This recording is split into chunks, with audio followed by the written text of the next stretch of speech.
Greetings, Tomo Pop. Chris Pranger here, and it's Friday, so it's show and tell time. And because it would not be a Chris Pranger show and tell time without something much more different than anything else, I've got some very strange action figures today from my grandmother's house. These are things I played with when I was a little kid. When I went to my grandma's house, I never had these at my house. That's why they were special. Action figures from a short-lived show called, I believe, Cowboys of Moo Mesa. These are strange, aren't they? Like, I, as a kid, I didn't even know how I was aware of these toys, other than the fact that my grandma had these, and somehow I knew the name. I think I saw a few episodes of the cartoon, which all I can remember is, hey, there's this guy, don't remember his name. All I know is that he is clearly a cow in the Old West, so he's a cowboy. And that made sense to me.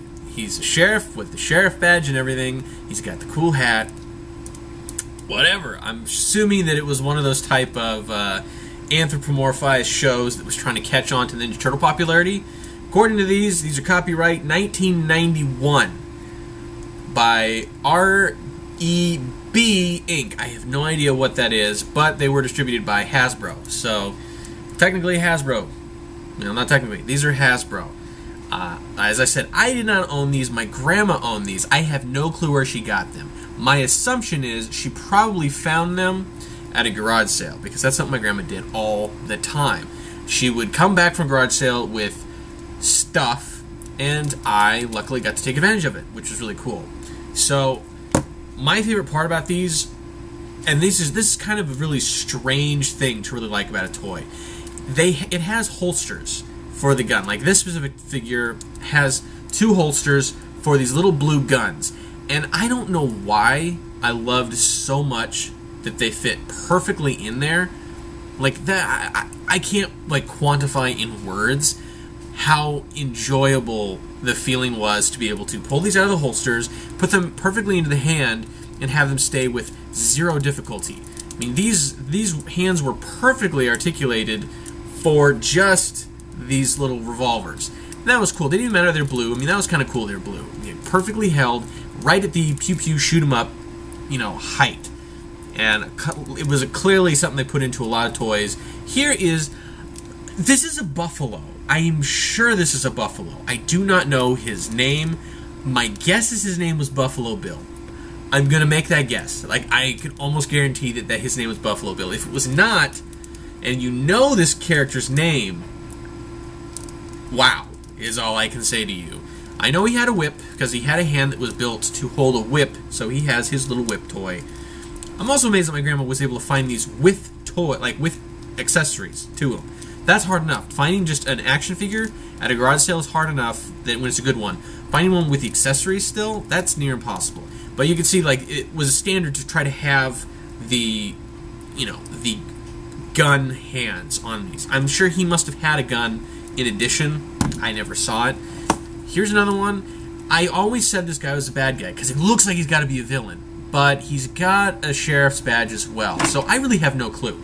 He could be bad, he could be good. He's got a knife attached to his horn, and his horns are articulated to the point that they can swivel around. So he can be, like, really aggressively at you, they can just be up, he can be kind of a sad bull. That's the whole thing. They're pulling off the cowboy aesthetic. And for some reason, all of these have spurs as well. I don't know if they rode horses. I think they rode horses, which had to be weird. I don't know how they explain anything. It doesn't get much weirder than this thing, though. This is a vulture who has a coat and everything. He's got a revolver on his head. Looks like a Derringer pistol. I'm assuming that's what they are. I don't know guns. I don't play these games with guns in them. It's not like I know that kind of stuff. I know that this is a rifle of some sort, and it was weird to me that this was like the only character that could really hold this rifle, and you couldn't really hold it well. Like, he can hold it down like this, so he's kind of like that. That's not the proper way to hold a rifle. But if he holds it up anyway, it's like, oh, well, he can show off that he has a rifle, but not much more than that. So, I mean, you can turn it around, make it look like he's technically holding it at somebody, which is what I had to do. Is like, yeah, now he'll get you upside down. Looks like a crazy vulture. It seems like something he would do anyway, so I suppose that would make sense, but it kind of always bugged me. Toys like accessories like this for action figures always confuse the hell out of me, because I never quite understood, why did you make this if you can't use it. That's why I love these little pistols so much, is they worked perfectly. They fit perfectly into the hand. They were perfectly usable. Just boom, boom, boom, boom, boom. Perfect. And, you know, put them around, right back into the holster.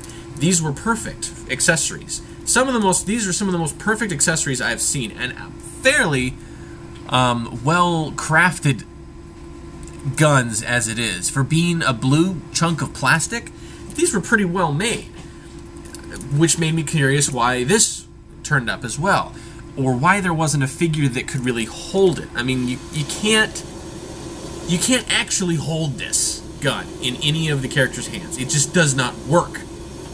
It doesn't work. And so that was what was really confusing about that, other than the fact that he had a revolver in his head. And I don't know if something else went here, because I don't know if he had another attachment there. Maybe it was another little bird that goes on his head. Is my best guess, is he had another little bird that sat on his head and would shoot this thing. That's my guess. Your guess is as good as mine. Let's all guess together. If you know the answer, shout it out in the comments, and you'll get bonus points. Not these. I will never give these away, because these are from my childhood, and I refuse to give up my childhood.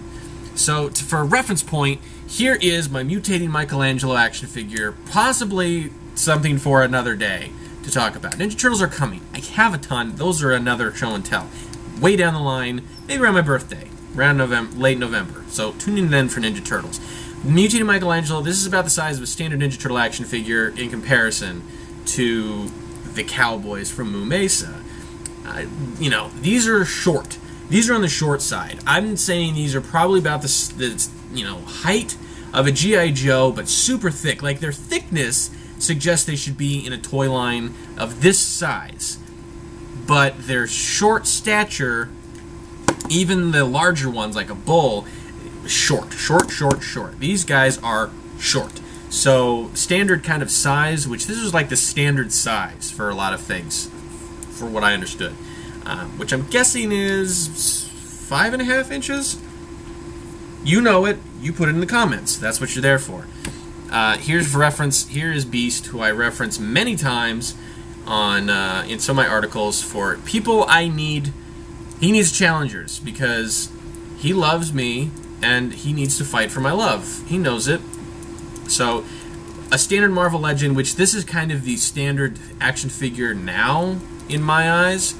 All in my eyes. All completely just me, just spitballing here. This is pretty tall. I'm guessing 8-9 inches. Once again, you know it. You put it in the comments. These are quizzes. This is all a quiz for you. I'll cover all the quiz topics again before I'm done with this video. So yeah, these are short. Like, that was the point I was saying. These are short.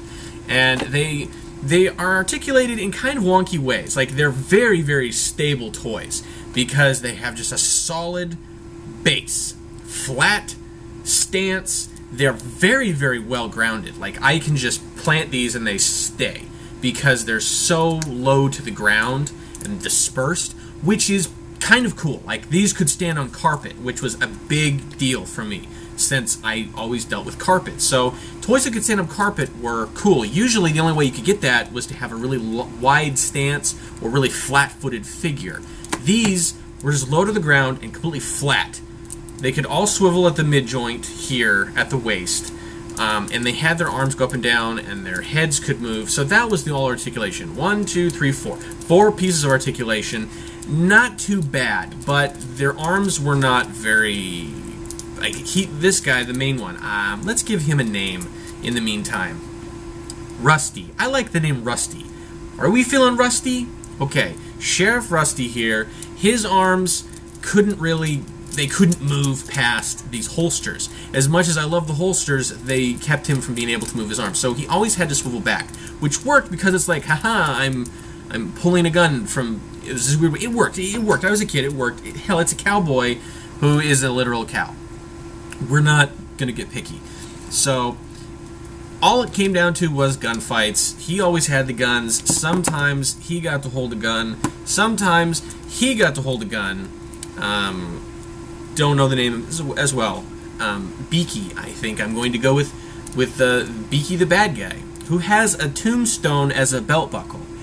Rest in peace, belt buckle. So, to sum up your trivia questions, number 1, explain Cowboys of Moo Mesa. Why the hell? Number 2, what is his name? 3, what is his name? 4, what is his name? 5, what is his name? 6, name other characters from the show that had action figures. 7, how tall is this standard size Ninja Turtle action figure, roughly? And lastly, how tall is the standard Marvel figure, in this case, Beast? My custom Beast, because I put a sweater on him, as we can clearly see, completely customized out. So that's the Cowboys of Moo Mesa. These guys, I have no idea how much they sold for. My guess is they sold for $14 back then, because these felt like a pretty thick, chunky toy. So those are the type of things you'd charge a little more for, just because the whole, hey, it's plastic. Plastic costs money. So I'm guessing that's how much they are. This is me guessing for the video. I'll do a little bit of research. Not a lot, because what am I? I don't do research here. I'll look up on Wikipedia and maybe Retro Junk for you guys. Maybe, if I love you, if you can answer all my trivia questions, then I love you. If you can't answer them, well, I still love you, but for different reasons entirely. I love you for your body, not for your mind. So, trivia gets you for your mind, otherwise, there you go. So that's all for today. Another Friday completed. That is not all that comes from my magical box. Oh, strangeness. From my grandmother's house. Because she decided, hey, her new grandchildren suck. Because they're not me. The number one favorite. Number 1 grandchild. That's right. So there's at least 2 other random toy series that I have from here. One that you may be aware of, and one that you're just going to go, what the hell? That comes later, but that's all for Friday. Stay tuned another time for the rest. So take care. Have a good day.